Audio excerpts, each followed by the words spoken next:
प्रधानमंत्री ने 1 लाख से ज़्यादा युवाओं को आज नियुक्ति पत्र बांटे हैं। इस पर हमारे साथ बातचीत करने के लिए मौजूद हैं पीएमओ में राज्य मंत्री डॉक्टर जितेंद्र सिंह। सर, एक बहुत बड़ी उपलब्धि एनडीए सरकार की है। लगातार लोगों को नौकरियां दी जा रही हैं। आज भी 1 लाख से ज़्यादा नियुक्ति पत्र प्रधानमंत्री की तरफ से दिए गए हैं। निश्चय ये रोजगार मेला का क्रम भी प्रधानमंत्री श्री नरेंद्र मोदी जी की कल्पना और उनकी प्रेरणा का नतीजा था और आज इसका 12वां अंक था। जैसे आपने देखा कि बल्क में इस प्रकार के नियुक्ति पत्र जारी कर देना और उसके उम्मीदवार देश के भिन्न भिन्न राज्यों और केंद्र शासित प्रदेशों में फैले हुए हैं, लगभग 1 लाख से अधिक।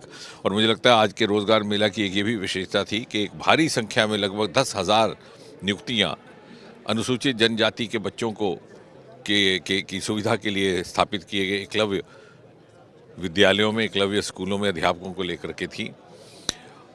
और साथ ही साथ अगर आप कुल मिलाकर के देखें तो यूपीए के 10 साल के कार्यकाल में मोदी जी के नेतृत्व में एनडीए सरकार ने 10 साल से भी कम अरसा में लगभग दुगनी नौकरियां उपलब्ध करवाई हैं, दुगनी संख्या में।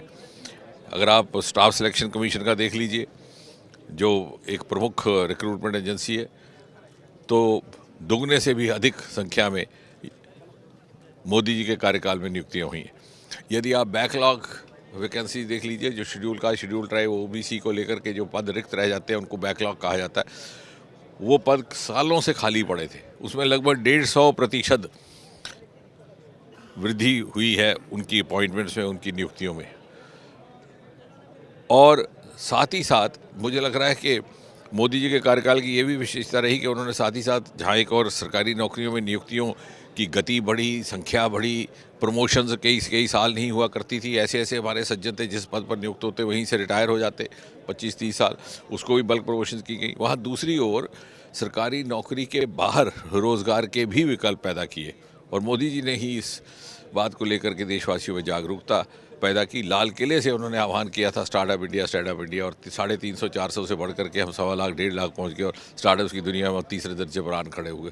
तो मुझे लगता है कि इन 10 वर्षों में सरकारी नौकरियां और उसके साथ साथ कुल मिलाकर के युवाओं के लिए रोजगार के लिए अद्भुत प्रयोग भी हुए, अद्भुत पहल भी की गई। सबके बीच जिस तरीके से विपक्षी पार्टियां सवाल उठा रही हैं कि जो वादा किया गया था 2014 में, या कहा गया था कि 2 करोड़ रोजगार हर साल दिए जाएंगे, लेकिन उसमें किसी भी तरीके से बढ़ोतरी नहीं। देखिए, आज का युग एक एविडेंस बेस्ड है, तर्क आधारित बात करने का युग है। जैसा हमने देखा होगा, अभी भी हमने आंकड़े सामने रखे हैं। उस आंकड़े स्वयं अपने में प्रमाण है कि 2014 से पहले क्या स्थिति, अब क्या स्थिति है। और सरकारी नौकरी के अतिरिक्त जो रोजगार के नए विकल्प उपलब्ध हुए हैं वो भी इसी 10 वर्षों में देखने को मिले हैं।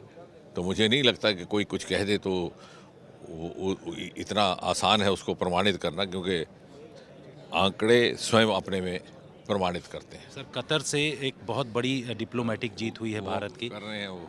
बिल्कुल। तो जिस तरीके से लगातार रोजगार दिए जा रहे हैं, मोदी सरकार को लेकर के विपक्षी पार्टियां भले ही ये सवाल उठा रही हों, लेकिन 1 लाख से ज़्यादा नियुक्ति पत्र आज भी बांटे गए हैं, जिसको कि लेकर के यहाँ पर आप देख रहे हैं कि अलग अलग विभागों के जो युवा हैं जिनको नियुक्ति पत्र दिया गया है वो यहाँ पर मौजूद हैं। कैमरामैन अशोक भनोट के साथ जितेंद्र सिंह, आज तक।